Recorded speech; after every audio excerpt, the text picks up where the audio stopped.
So in other words, humility is very, very important. Intellectual humility in relation to Torah study. You can be very, very smart and really not be a true Torah scholar, because if you're learning on your terms based on your intellect, and basically the Torah needs to fit in to what you think, then that's not the real Torah study. The real Torah study is when a person becomes sort of a receptor to the divine way of thinking, and then we become that medium and then give that off to others. That's really what Torah study should be about.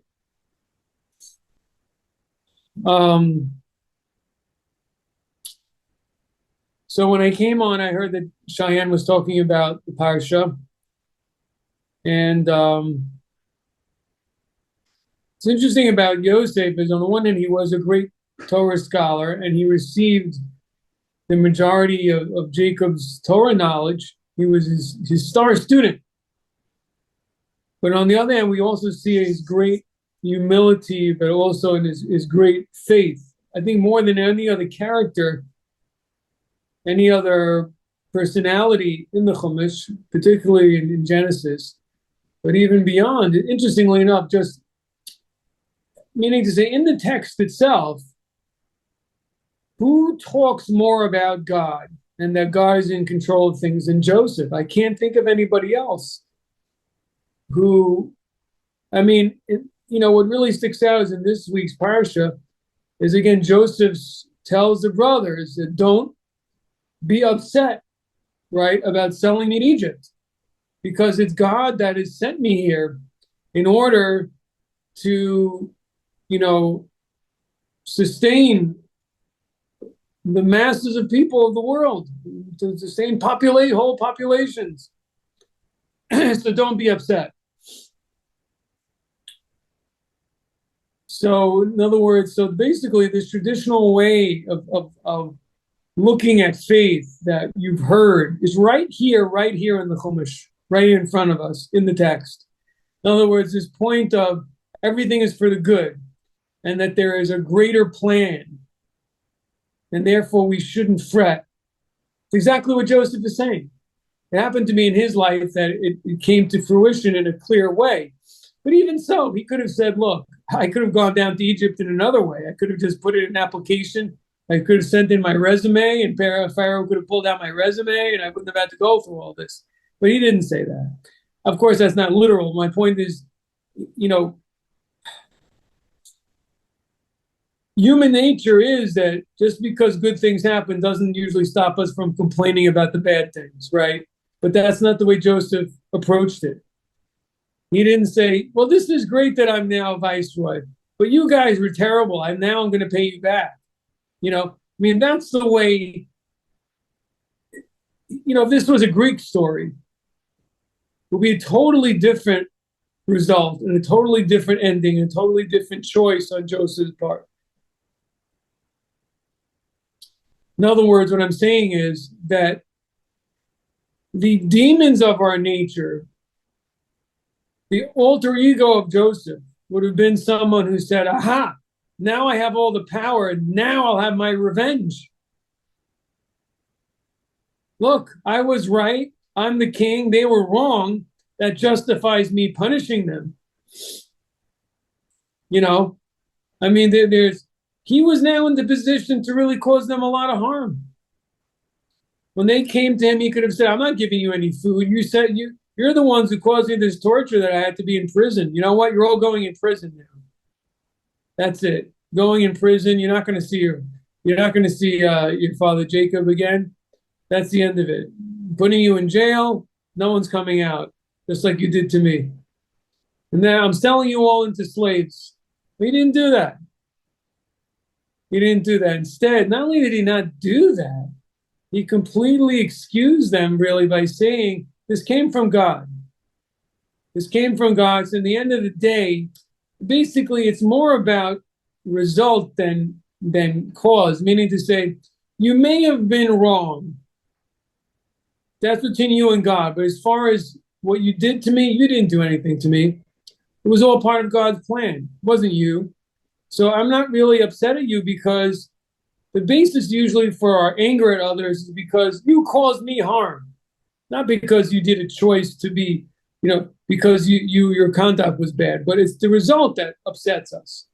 For example, let's say there's somebody who, tries to harm us and we get a raise because of it.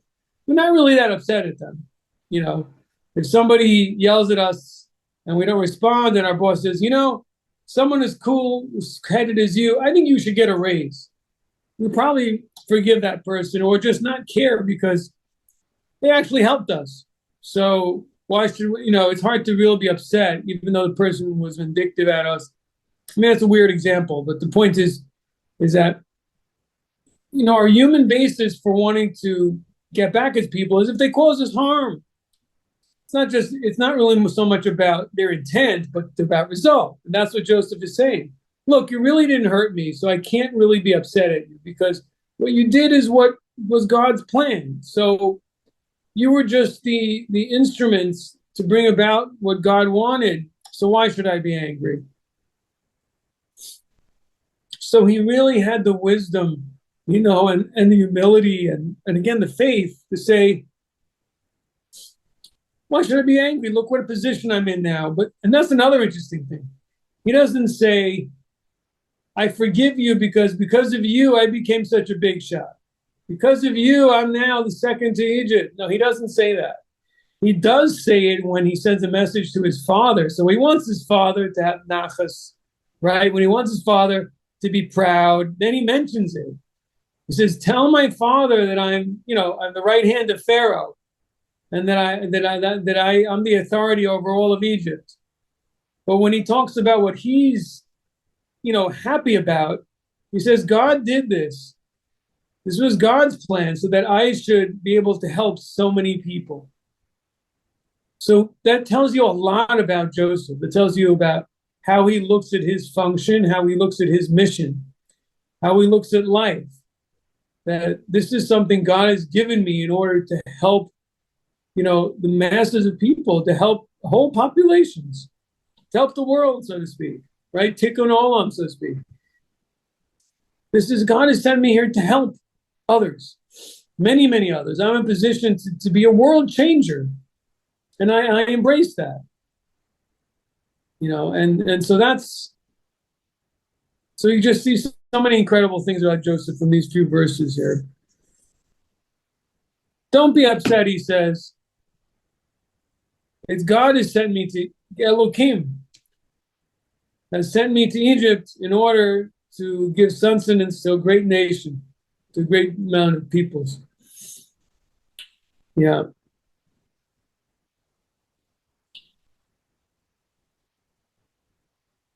I mean, so again, you can even say he's saying, this is all part of my journey to have the function that God really wanted to begin with, that I should be one to bring sustenance to the masses of people as a leader. Something just came to my mind at this moment, how this whole story is really a metaphor for maybe Israel and Israel's future in general. That Joseph represents the Jewish people in general. And all these trials and everything, right? He's a slave, it represents the exile. And think about it. Even in the exile, what happens? He's successful. That is a very similar paradigm to Jewish history. That the Jewish people are servants, but yet very successful in their position as being second class.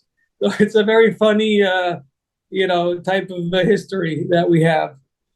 And Joseph personified that.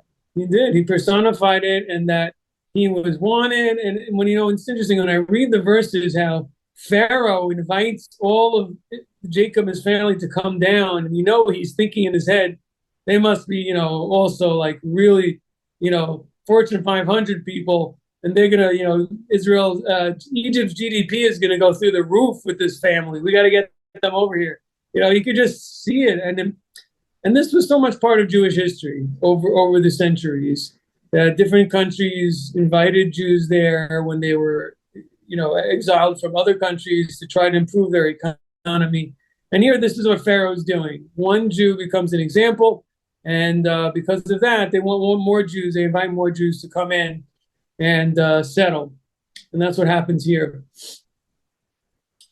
So, okay, those are some points I wanted to bring out because we talk about the gates of trust, and we'll touch on it more today. But you really see from this story, what really faith and the idea of divine providence, what it's about.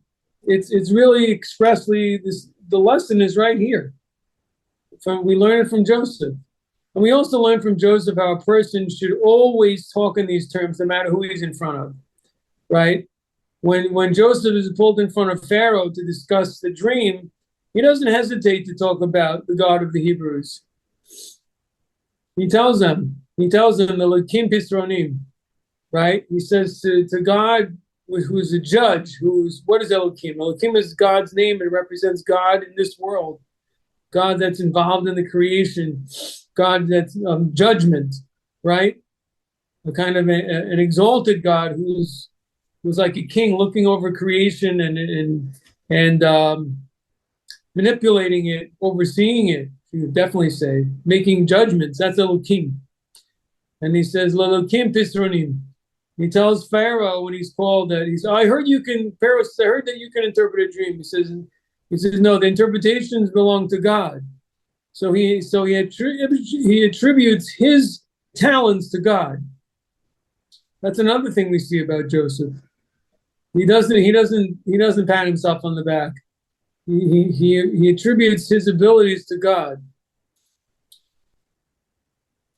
And I think part of that is that God really, and so it was kind of like a cycle in which he saw himself as God. He called out to God and relied on God to help him, and God did. And Joseph saw very much God's involvement in the daily life, even the most minute thing. And therefore, in response, God was particularly involved with him, even in small, mundane material matters. So, okay, so that's one topic. Any questions or thoughts about that before I move on? Okay. So, continuing some thoughts on chapter 119 in Tehillim, Psalms.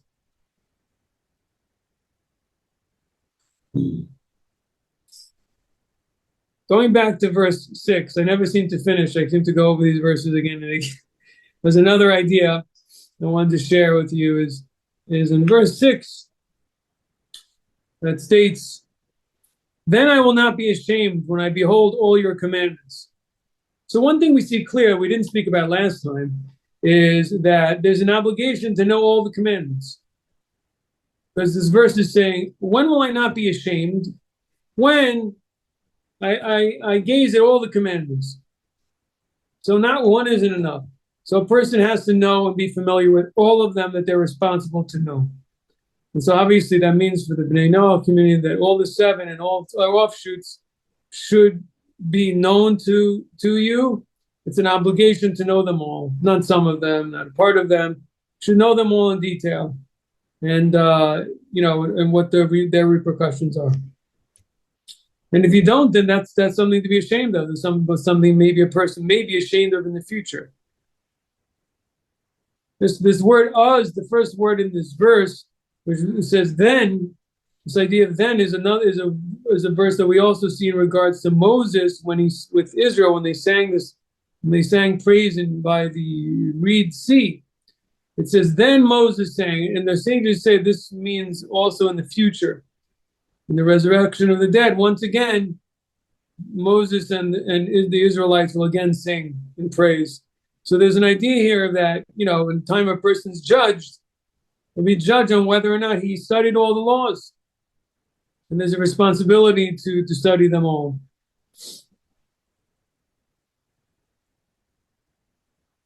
Okay.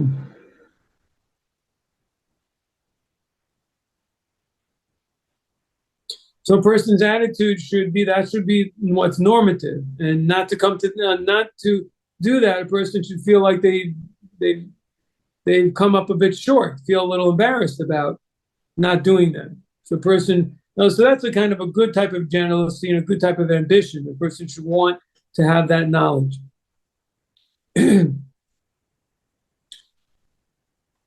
So now in verse 7, I will give thanks to you with uprightness of heart when I learn your righteous judgments. So this is interesting, and I think another interpretation of this, we talked about some other ideas, but the idea that I'm giving thanks with upright, what's the idea that with an upright heart I will thank you? I'll thank you when I learn your righteous judgments. So we spoke last time the word judgments, which is the word mishpatei here, which means mishpatei tzidkacha, mishpatim. The word mishpatim is rulings and judgments. Those are the type of laws that human beings can understand. It's mostly things like civil law, ethical things between man and man that people know, understand are wrong.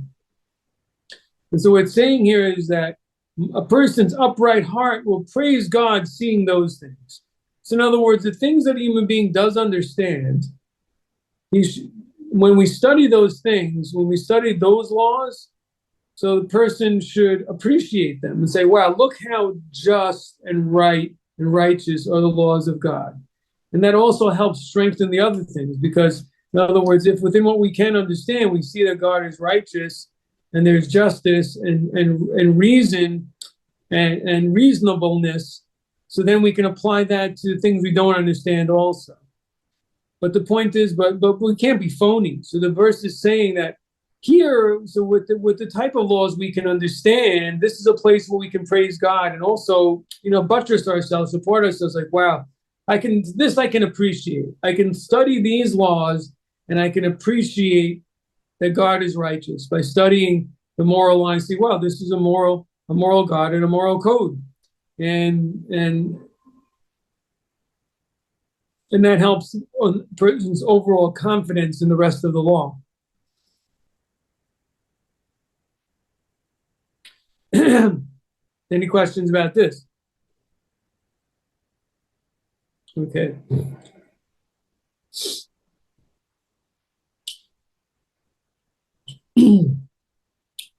So that's the idea of that I praise God with an upright heart. In other words, my own uprightness will appreciate the person's own sense of morality will be in line with what they're going to find in the rational laws of the Torah between man and man.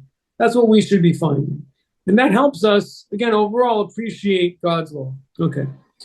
Verse 8, another point that I didn't mention last time. It says that I will guard your statutes. Do not abandon me very much. I'll read in the translation here. It says, I will keep your statutes. Do not utterly forsake me. So what's the connection between these two things? I'm going to keep your statutes. You don't forsake me. So I think it's very sensible. So again, what's the idea of statutes? Laws a person doesn't understand. So if you don't understand them, you don't feel so connected to them. You don't identify with them as much. If anything, they're identified more with God than with us. So what I'm saying is that our effort to keep them represents our desire to have a relationship with God. Otherwise, we don't understand it. We're not doing it because we see a good coming out of it, because we don't understand it. The only thing we're feeling is this is God's will, and this is something divine. Clearly, it's a divine symbol. Again, for the nations, your laws are all rational. So what you have this in is simply in doing things for the sake that God wanted you to do them as Moses is commanded. And again, maybe to a certain extent, the laws about dietary laws about the limb of a living animal, but even that is there's the rational point that that's cruelty involved there. So it's a little harder for the Noahide in this point. But again, the idea, as I said in the past, the Hasidic approach is the statute, the chok, is doing a law, all the laws, for God's the sake for God because it's God's will, and that's how a Noahide can also connect to this concept and apply it and relate to them. So the point is this. So this is a measure for measure situation. The verse is saying, I'll guard your statutes. Please don't abandon me. In other words, I'm reaching out to you. I'm doing these for your sake, to be connected with you. And because you've commanded them. Those are the statutes, laws that can't be understood, or doing a law because it's God's will. So the person reaches up, basically. These type of commands is we're reaching up to God. We're trying, it's otherworldly. Even if it's charity, but when the person's doing it because God's commanded him to do so, so it's not about this world or morality alone, but it's about bringing God here, being his messenger here, trying to connect to him. And as a response, you're asking the person, King David is praying, don't abandon me, just the opposite. You show your providence, you show an interest and turn your face to me, right? So in other words, you turn to him, he turns to you. That's what the verse is telling us. So this is a tremendous lesson, that how do we bring God into our lives? By doing the commandments while thinking about him. Trying to connect to him, he connects to us. Okay.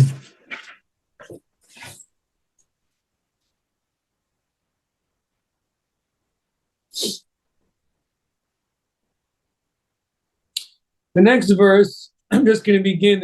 I'll probably have other thoughts about the next verse and what to talk about. But in verse 9, I closed it up. I probably shouldn't have closed this up. Verse 9 says, how can a young man keep his way pure? By observing your word. That's how it's translated. So, what's the point here? What's the question here? Well, we can understand the question. Look, when a person's younger, a lot of passions are burning. It's a lot harder to keep Torah when a person is young. You know, when they want to party, when they have all these different passions and lusts and desires are very, very strong when a person's young. The body is very, very strong when a person's young. It's hard to control. So what's the advice? To guard your words, the words of God. So the idea is we're talking about words. So one of the instructions and advice of what a person can do to try to control these things is speaking words of Torah and words of prayer, speaking them out of their mouth, that the body should become a vehicle for godliness, and that can calm the body down. So how can a young man find the right path? By guarding your words, right? By observing your word. So it's not necessarily, it's more maybe a Hasidic interpretation a little bit, but the point is the emphasis is on words. By guarding your words, knowing your words and speaking them. And through that, and also through Torah study is a way for a younger person to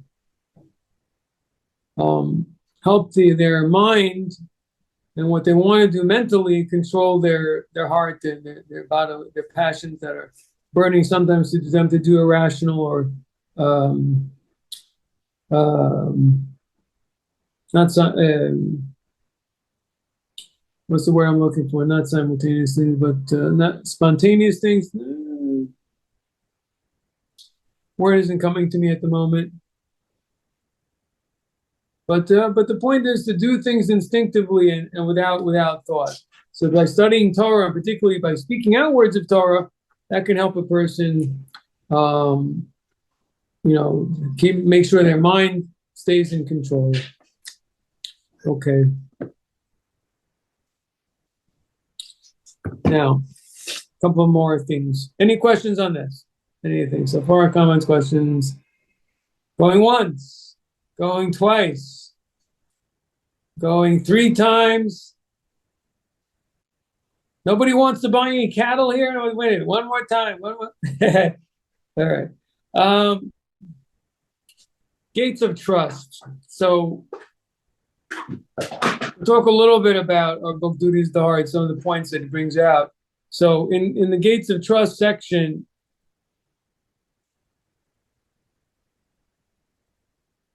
one of the things he speaks about is trust in regards to spiritual matters. So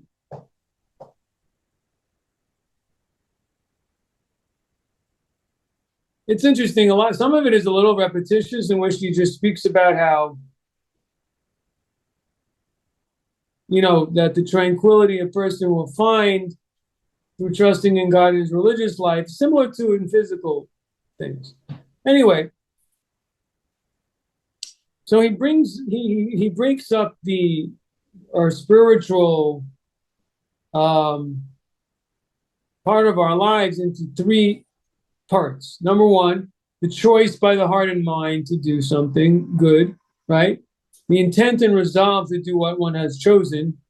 So to make the choice and then to have the resolve to actually carry it out. And then three, the effort to complete the intended act.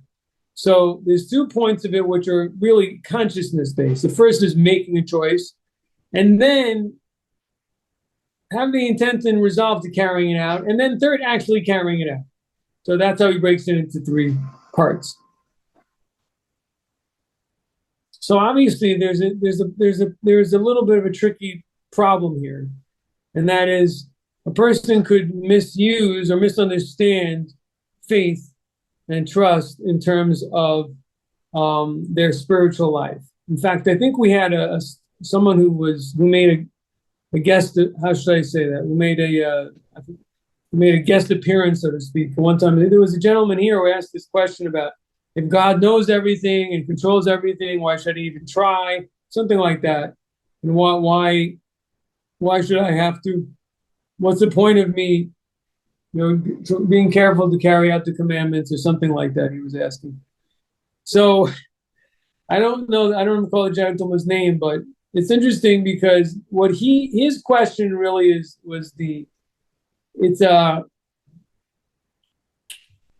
that's a pitfall of the evil inclination, basically trying to use faith against us. To say, oh, listen, if there's God and he controls everything, then there's no point of you making choices because, whatever it is predestined anyway, so there's no point. Predeterminations. It's very interesting that the evil inclination turns everything upside down.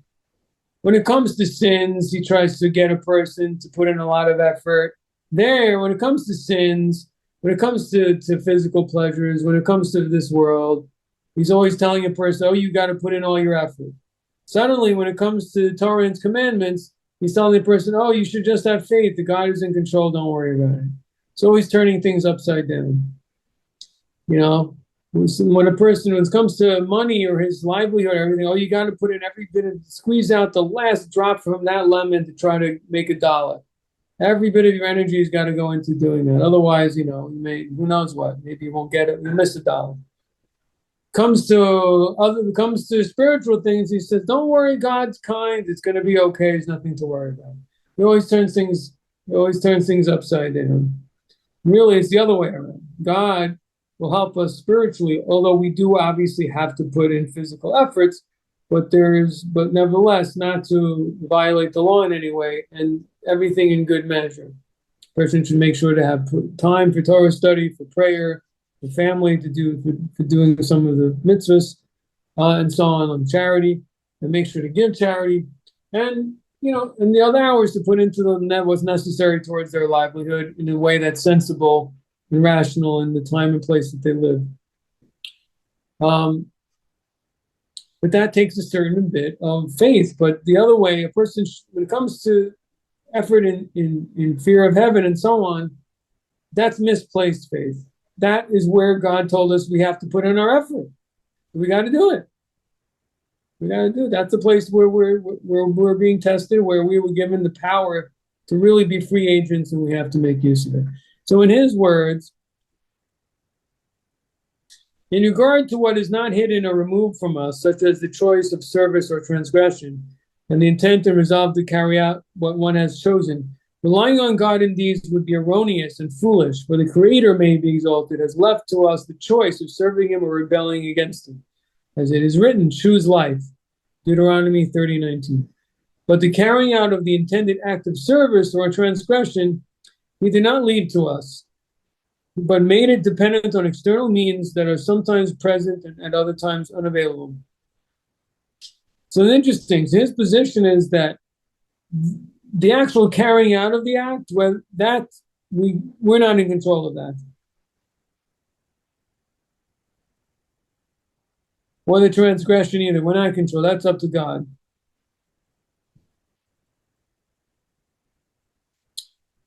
But obviously, I mean, we have to put in all our energy to try to refrain from doing something wrong physically by taking actions, whatever is necessary. And also the opposite way around, to try to think of plans and see how we can put ourselves in a better position to carry out and do good things. You know, it's whether it's just putting a couple of quarters on the table, so remember to give charity, or putting our sitter there, you know, organizing our life appropriately. By the way, just in general, this is something that I've been thinking about, is how valuable in general a Torah lifestyle is for a person's whole life. Because it makes you very conscientious about your daily living. It makes you a more, disciplined person. And that discipline flows into everything in your life. It doesn't only stay in Torah, it actually, flows out to other things. So a person's more effective in their business, maybe, and more in control during their relationships, because they are accustoming themselves to exert self-control, and that helps them in all facets and areas of their life. So it's a very helpful thing. And by the way, also another point is, a person may ask themselves, well, I don't understand something. We're saying that besides the fear of heaven, everything's in God's hands. So why is it that a person can make so many choices in business and so many choices, in family, and so many choices in their health? Well, I thought only choices has to do with Torah and the commandments. So, you can't really answer that. The reality is that in all these things, there are good and bad choices that are related to Torah. In all these areas where there's choice, God is there too. In other words, for example, person's health, choices to exercise, to how to eat. Those are things that are within the purview of Torah. God wanting us to be healthy, a healthy body, in order to serve Him, and in order to give respect to the body He gave us, for one thing. I mean, just even on a very simple level. So, and not to eat in a way that is gluttonous and so on is also part of what God wants. So, the thing is, the reason why, in other words, from God's perspective, the reason why we have choice in just about every area in our life is because God and things, spiritual things, are present in every area of our life. It's really everywhere. So that's why. So what we can't control is results, and that's really what the duties of the heart is telling us there in the gates of trust.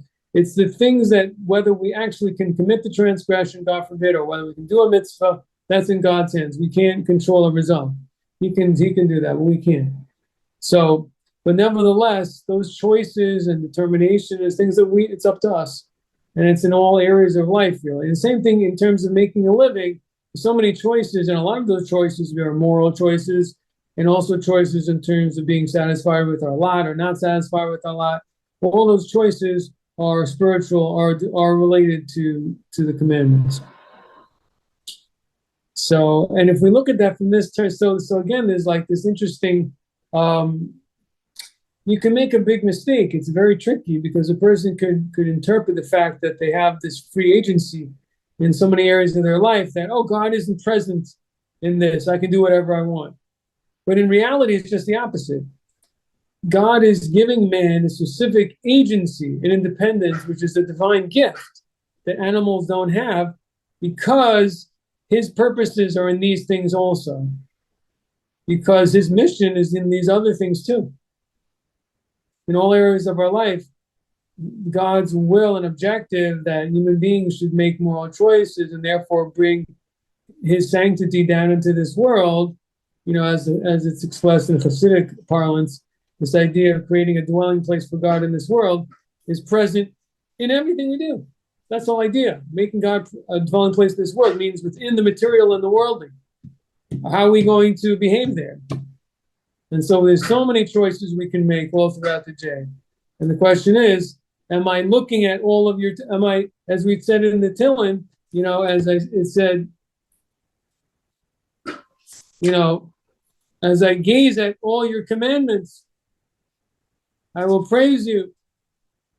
But the idea of gazing at all your commandments, one of the things I think about is as I have to, in other words, like as I go through life, am I looking at a commandment as I'm doing it? In other words, am I looking at things from God's perspective as I'm living? And I brought this example before about going into a room and what do I think about when I'm entering a room, but it could be in terms of making a living too. Okay, going to make a living today, going to make more money today. Okay, this is livelihood for my family, charity. What can I do good today? Is there something, I can, let me make sure that I behave honestly today in my business dealings. And it could be turned also into something sacred. So that's a choice a person has. Okay. Any questions on any of this?